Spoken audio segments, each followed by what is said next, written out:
அந்த அரேனா ஃபுல்லாக அப்படியே நாய்ஸாக இருந்தது. க்ரௌட் எல்லாருமே ஃபுல்லாக கத்திகிட்டு இருக்காங்க. அப்படியே இன்னொரு சைடு கமெண்டேட்டர்ஸும் நிறைய கமெண்ட்ரி பண்ணிக்கிட்டே இருக்காங்க. அவர் ஷோல்டரில் இருந்த பெல்ட்டு அங்கே தனியாக ஒரு பக்கம் கிளிட்டர் ஆகிட்டு இருக்கு. அப்போ கபீப் மைக்கை கையில் எடுத்த மொமெண்ட் எல்லாமே அப்படியே ஸ்லோ டவுன் ஆச்சு. அங்கே இருக்க எல்லாமே அந்த வெற்றிக்கான ஸ்பீச்சை கேட்கறதுக்கு ஆவலாக வெயிட் பண்ணிட்டுருந்தாங்க. Thanks to my team, thanks to fans, இந்த மாதிரி யூஷுவல் ஸ்டெப்ஸ்லாம் எதிர்பார்த்த நேரம் கபீப் ஒரு டீப்பான ஒரு ப்ரீத் எடுத்து அவரோட கண்ணை மூடிட்டு ஒரு செகண்ட்ஸ் கையை பார்த்து ஒன்று சொல்கிறாரு. This was my last fight. எல்லாருமே அந்த டைமில் அப்படியே ஷாக்காக பார்க்குறாங்க. ஒரு அன்டிஃபிட்டட் சாம்பியன் அவரோட ப்ரைம் டைமில் பெல்ட்டோடு நின்று ஒரு ரிட்டையர் அனௌன்ஸ்மெண்ட் பண்ணுறாரு.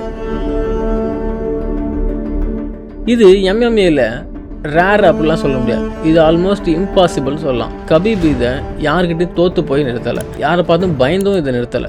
அவர் பண்ண ஒரு ப்ராமிஸ்க்காக இது நிறுத்தினார். அந்த மொமெண்ட்டில் எல்லாருமே கேட்டது ஒரே கொஸ்டின் தான், ஏன்? அவங்க அப்பா அப்துல் மனாப் இறந்து போகிறார்.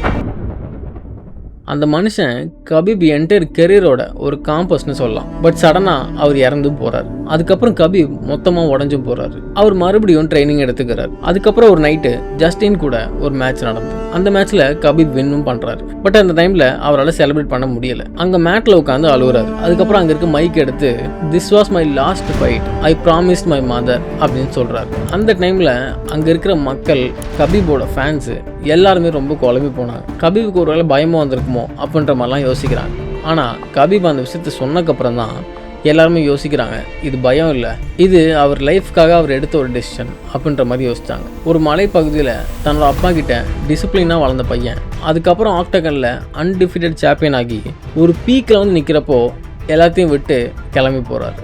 அவரால் கண்டினியூ பண்ண முடியாது அப்படின்ற மாதிரி இல்லை, பட் அவர் பண்ண ப்ராமிஸை அவரால் பிரேக் பண்ண முடியலை.